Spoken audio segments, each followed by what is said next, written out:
This is somewhat kind of an interesting talk for me. I've given a couple of talks in my career, but usually almost all of them have some type of a script or a topic where I'm either defending scientifically something or giving continuing medical education. I think it's very dangerous that they gave me 30 minutes with nothing to talk about. So duck and cover is all I say. Honestly, this is fantastic. I mean, 250 people in one room talking about evidence-based medicine. When the EBVMA started, we tried to get the janitor in the room so we'd have 10, okay? And you guys have done just a fantastic job. I was asked to talk a little bit about, where we've been, where we're going, some of my ideas. I will keep it short, trust me. Oops, one more. I actually love this slide because I've done a fair bit of work with Big Pharma and worked on clinical trials, and I think this slide, although it's a humorous slide, really goes to a lot of our problems, that we don't have a lot of well-defined clinical trials with placebo controls, and that in my world of orthopedics, especially osteoarthritis, it's very definitely documented. We have a 57 to 60% placebo effect. So I'm going to be right 6 out of 10 times, even if I don't do anything. And that's troubling, because when you try to prove a product works or not, and you've got that kind of placebo effect, you really have to be very careful of what you say. And this slide, nothing new to you. This is a slide that looks at the triangular form, and I'm sure you've seen it in the circles that coalesce form about evidence-based medicine. I personally like this one because this is the one that came from Sackett's group. And I'm going to talk about this later, of what are the pros and cons, what are some of the frustrations that I've dealt with, or I've listened to people deal with, or have run into in my career. And so I really think this talk should be something along this lines, ruminations of an old orthopedic surgeon. One of my friends saw my talk, I was giving it to them, and they said, well, you need to use another mammal, goats or... But that's okay. But I smell, so it's okay. Old goat's good. I think what I really want to do is highlight some of the things that we've talked about, what we're going to talk about here, things that frustrations you've had, and really how we need to move forward. Because I think it's very important to not live in the past. History is something that shouldn't be repeated, but it should be learned from. And I think what we need to do is move forward and talk about what's going on next. For the historical perspective, for those of you that are new to this or don't know, in 2004, in the United States, the first EBVMA meeting was held at Mississippi State. And this is, literally 20 people in a room. That's where it started. Probably more importantly, it has continued to grow. It has become much more international. It has become bigger. We have some of the people that have helped it move forward in this room right now, and some of the people that are going to move it beyond what I was able to ever do. And that's fantastic, Stuart and Brennan and Sandy. It's going to move forward and be a power. More importantly, it's what's gone on this side of it, as we like to say. This is probably the biggest positive that we're going to see for EBM anywhere. Getting this center that you guys have, getting it funded, because one of our biggest problems will always be the administrative, the funding source, providing information and structure for people. And I expect that your group out here will absolutely change the world for us. And so I want to thank everybody that's getting going on that. I think what we have as a group, we have taken both on the human side and on the veterinary side, we have now gotten a movement of people asking questions, okay? And hopefully we've got a situation where we are actually trying to meld and blend all three components that are talked about in the original. I think some of the problems I'll talk about, well, some of the people have a tendency to lean on one over the other or complain about the lack of that equal blend, but I think it's very important. One of the biggest problems we have in veterinary medicine, go to training people or talking to people about establishing data to make that decision, that data isn't there. There isn't any clinical trial on feline diabetes. There isn't any clinical trial on X or Y.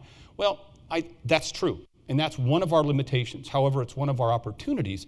But just to show you, this is a slide, and the y-axis is the number of, and it got cut off, but it's the number of clinical trials in veterinary medicine And you can just look at, and there's nothing scientific about this, they're not all randomized clinical trials, but you can see the explosion. This is just on PubMed, and you understand that PubMed these are the published works, so these are a couple of years behind what's being done, okay? If you move forward and just look at the dog, and the cat is a little less, again, we're getting numbers, folks. The train is rolling. We're starting to have some pretty significant impact. In my own personal world of orthopedic surgery, there's been some significant impact in the last year or two with studies coming out. And many of these studies have been, to a certain degree, pushed forward in their conception and, most importantly, in their funding by groups like this, okay? By our efforts to push this forward and say, we do this. I remember I gave a talk at the BSAVA a few years ago, many years ago. Some of you weren't born, but that's okay. And I gave a talk on a clinical trial we did looking at a product in whether it should be used in conjunction with the surgical procedure for a cranial cruciate rupture. And at the end, my stunning bring it home topic was, we don't know. And an old gentleman, who I have no idea who it was, raised his hand and said, you mean you spent $200,000 US in 2 years and you can't tell me what's right in this study or in how to fix cruciates in a dog? We already know. Okay. Surgeons, we're all legends in our own minds. And so it's been, there's a lot of effort that's being put forward. And I think we're now, any meeting you go to, any discussion you have with people, somehow evidence-based medicine gets stuck in there. Somebody actually says something, well, we don't have the data or we really need evidence to do, and that's fantastic. But I think we have to worry about the fact that we have to keep the message and the messenger. And part of my talk will be to you that we have to keep this, as was said in the opening remarks and very clearly, we have to keep this going at the grassroots level. We have to keep this going to make this practical to at the practice level. We become academic snobbery, it's not going to work. It's never going to work. And so we do have to worry about the messenger. You can't be looking at, I don't care what you think about me. You really do need to worry about that. Now, just again, this is the muses of an old geezer who can't remember his own name sometimes. What have we run into? Well, first off, especially on the human side, we see this, and less on the veterinary side, but the worry that evidence-based medicine will make us into algorithmic medicine. Of a randomized clinical trial that proves that this methodology works, it can't be used, okay? Or from a third payer system, we're not going to pay for you to prescribe this to this patient because it doesn't have the data behind it. Luckily, to a certain degree in veterinary medicine, we're not in that because we don't have that level of interference, so to speak, with how we treat our patients. But I think it's really important that we still remember that we have to treat individual patients. One of the downsides or one of the complaints about evidence-based medicine is that it's an epidemiological study of a group of patients. You're not treating the same patient I'm treating that I'm standing in front of. It's true, but the patient you're standing in front of could have been part of a big study that created that. So you can argue that back and forth. The next is, now you're making us all into robots. We don't have to have any clinical experience. We just go to the large pamphlet that now tells me the algorithm of how I treat what I just diagnosed. That's been probably the largest complaint, especially from my world of surgeons, who, again, are legends in their own minds. I mean, and most of what surgery does, there's very little clinical research to back it up. So it's, see one, do one, learn one, fake one, whatever we do. And that's a frustration, but it's also, to a certain degree, surgeons, we think we do everything right anyway. And, you have to have a certain bit of confidence, but you also have to have some introspect to say, maybe I need to have some questions about this. But my impressions of what I do can be based somewhat on the data that's out there, but my influence of my experience will play a part, and it should. I think this is a really important thing that we don't eliminate the individuality of the clinician. And then, as I've already talked about, our biggest frustration and or opportunity has been the lack of data that we have for us for a given problem. Okay, I want to know, with an atopic dog, what's the best protocol for an atopic dog who's never seen a clinician before, and I'm the first one. Well, actually, I have to give a shout out to the dermatology groups, because between dermatology and oncology, they have probably done more work in evidence-based medicine than anybody in the world, and have done a fantastic job at it. The only people that probably outdo them are some of the production medicine groups, which have fixed populations, which it's pretty easy to work with because they're large populations that don't last long. Okay. But, those two groups have really done a lot of good. And just to give you kind of a highlight, and I hope the yellow shows up for you, we've always had great strides, but we have the problem is the wide variation of implementation. That's what we have to work on. If I can inspire you to do anything, it's to get people not only to buy in that this is important and can make their practice better, but to try to have some set of standardization of what they do. And when we look at it, we say, well, we don't have the data, we don't have this. For us in orthopedics, and especially with cruciate injuries, I mean, people say, oh, cruciate injuries, just one surgery and the breadth of what we do. Understand there was a 205, and many of you may be familiar with this, there was a 205 paper done by a group that showed that in the North America, Canada and the US, that managing cruciate injuries was a $1.5 billion industry for that year. Okay, just for 1 year. And so it's a lot of money, and it's a lot of time, and we don't know what we're doing. It's really positive that we're, ignorance is bliss, and that's why I spend most of my time very happy. But we now have at least one, we have two studies, and I know a third one coming out, where we've actually done, surgeons say, oh, we can't randomize studies, we can't do this. Yeah, you can. And Wanda Gordon-Evans did a great study where they randomized dogs between extracapsular and TPLOs and followed them for a year. The fascinating thing about the study was both of them showed improvements, which is a good thing, but the TPLO, the acronym, actually at a year had better function. So now we at least have, here's some study that said, look, folks, now a surgeon can look, oh, that's not my practice, I do it differently. Okay, whatever. You can put your stamp on whatever you do, but we have data to support that now. And we didn't have that up until 2013. And so it's coming. You're going to see it in your group. I think my take home to everybody, and those of you who want to take a nap now, it's okay. I've probably been slept on by not nicer people, We need to be a resource. We need to be a mindset for clinicians to feel comfortable doing it. Having evidence-based as part of their normal everyday thought process. How do I do this? And most importantly, how can I make this for patient care to make my patients better? And does this help? And I think that's hugely important.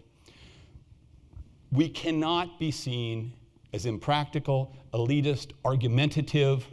Now, there's some places, I'm not going to lie, there are some places where we need to draw a line in the sand and say, this is a lot of hooey, and we'll talk a little bit about that later, and this, you have to show me data instead of just marketing it, okay? I'm not saying that we roll over and say, everybody sing Kumbaya, we all hold hands and we're happy. But I think what we have to do is not be seen as evangelical, heal me individuals that, you follow the light and you will be saved. It's not going to work. And I think what we have to do, as I said, is we have to stay with the principles. We have to stay with our integrity. And most important, we've got to keep the passion, because the passion's what drives this.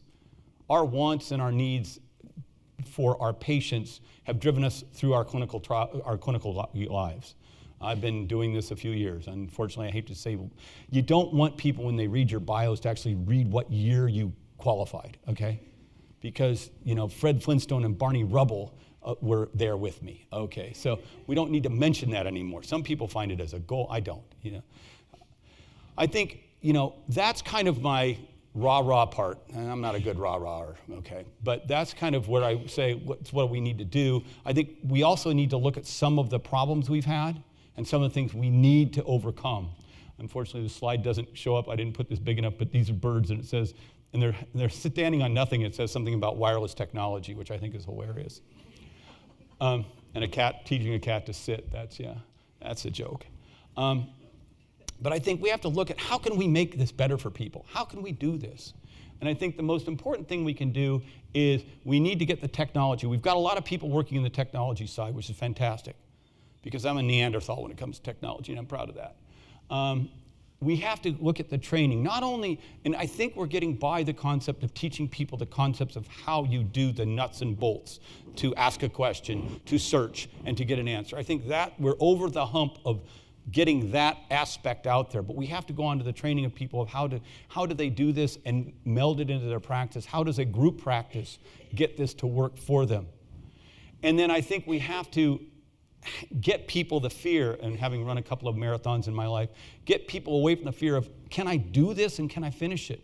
Can I get this done in a day? Can I do this for a specific case? I think that's really important. And to follow it, we need to help them with the idea of, and we have this all the time, what if you have 3 different studies looking at something, which would be fantastic if we did, and they're contradictory in their outcomes? That's where you come into play.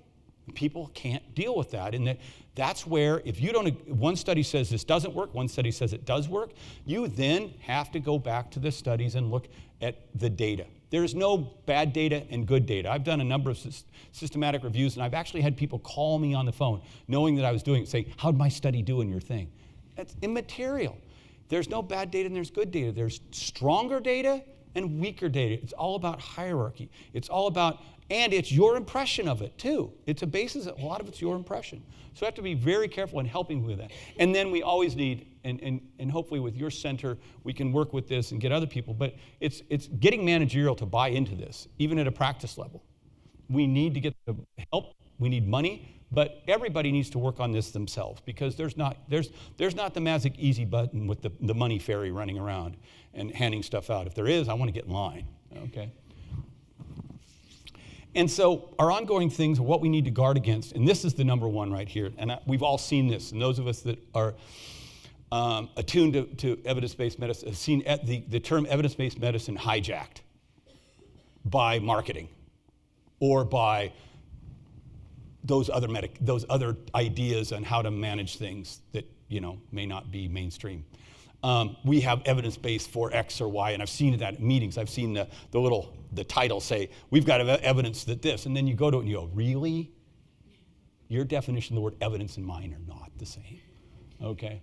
And so that, I think, is a really, really important thing to watch. The second thing that, again, has to be done, and this has to be done, again, at the study level, but just because we have statistical differences in a study does not mean that it's clinically important. And so you have to look at outcome measures, and partly that's our job, is to look at outcome measures and say, do you believe this outcome measure? And the quintessential example is the high-dose methylprednisolone stuff done in the late 80s in people with head trauma to see if using steroids in these people was actually a good idea. And they came to this study and said, yes, it was, because they could move their pinky more. Okay, then they post hoc that study and realized that they actually killed more people with it. But that study for 20 years was this landmark of why you should use steroids in these head trauma patients. And so I think we have to look at what we're saying is important.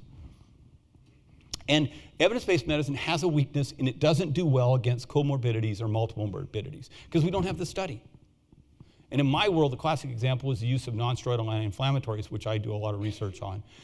And people say, well, what about the dog who is renally insufficient? What about the cat?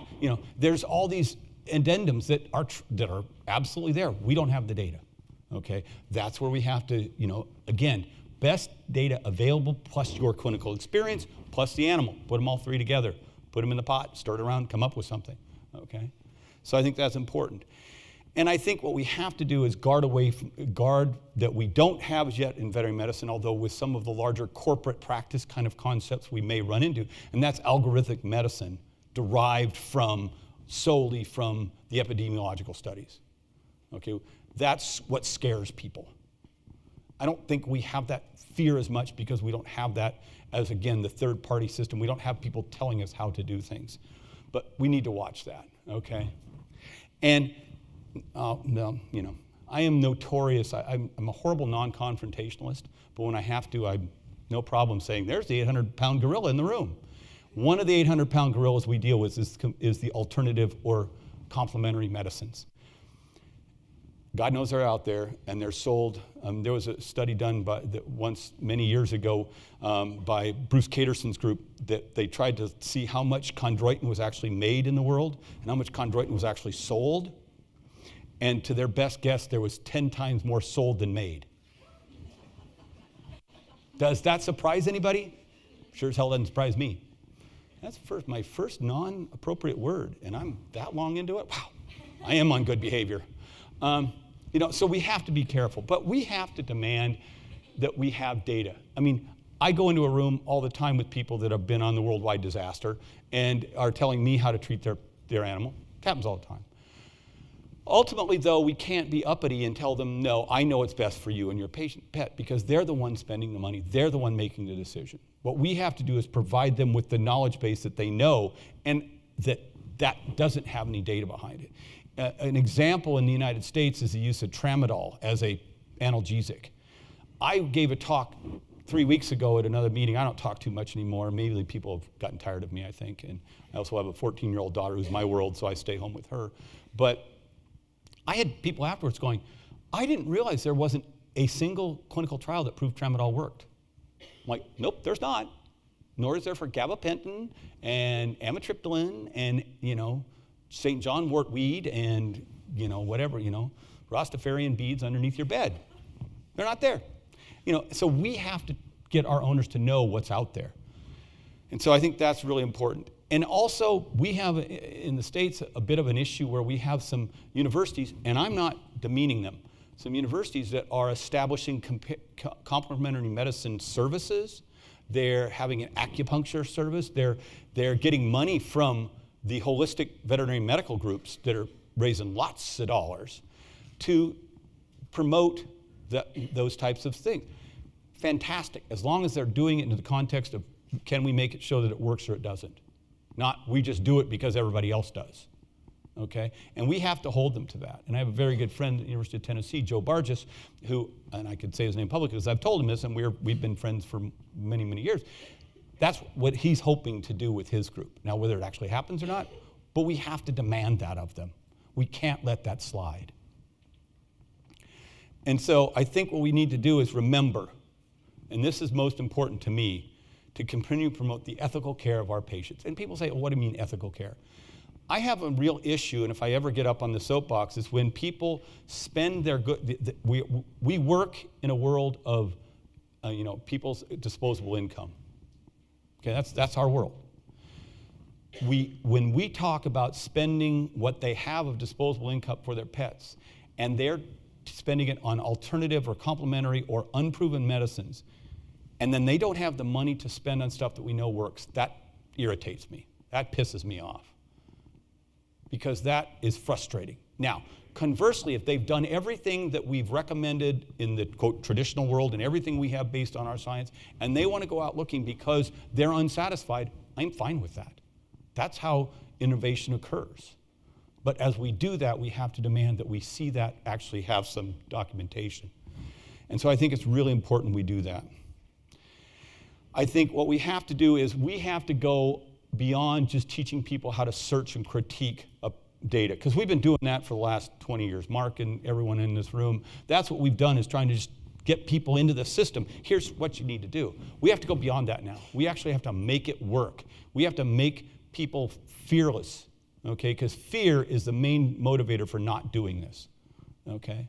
We need to promote the value of the experience of the clinician. That gets lost in the fervor. When they first hear about this, that gets lost. So we need to worry about that. And we need to make our choices that go for the individual, and we don't need to create rules. Don't create landmines for your people to walk on. This is what our optimum care is. Okay? This is the optimum care. Third and third and third, okay?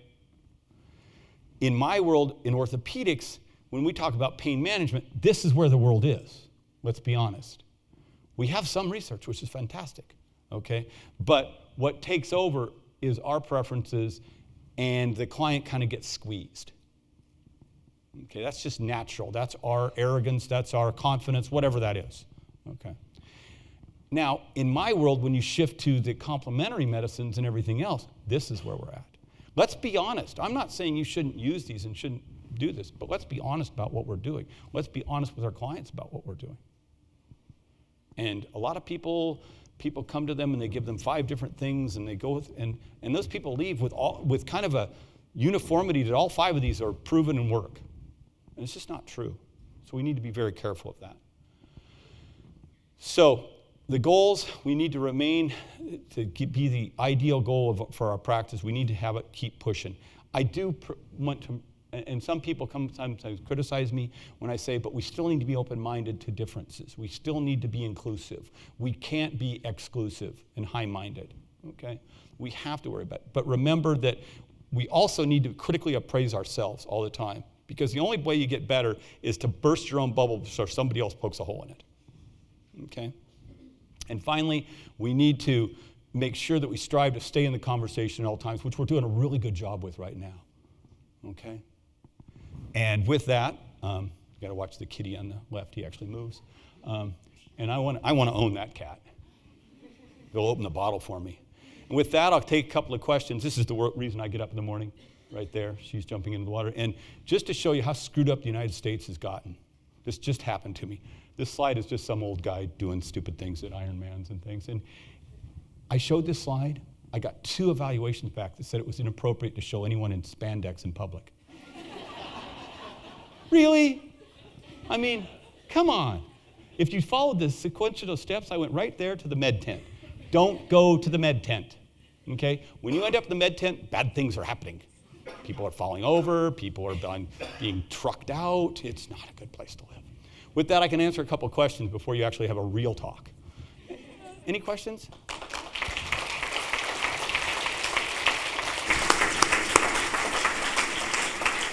As we take questions, please, would you put your hand up and get a roving mic come to speak to you? I realise some of you have very loud and penetrating voices that carry very well, but we're recording this session and we'll miss the question if you don't take a microphone. So, would anybody like to ask a question?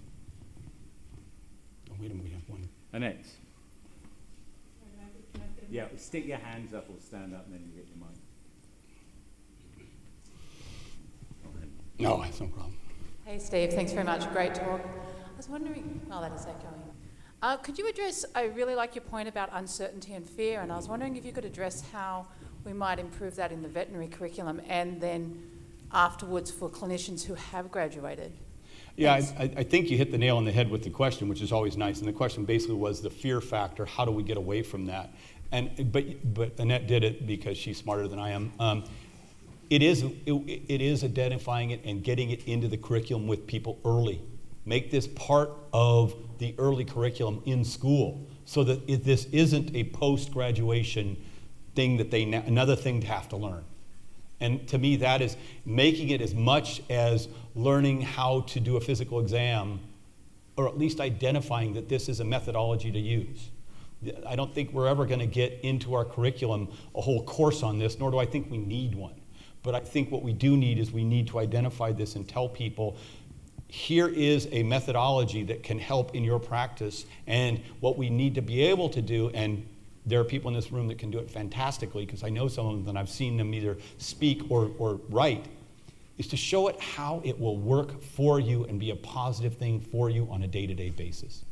That's the key. If we can make this applicable on a daily basis or a weekly basis to someone, that's what'll make it work. So that's my limited answer. Any others? Well, thank you for your time and patience, and I'm going to get out of here and let Dr. Dean actually really tell you something.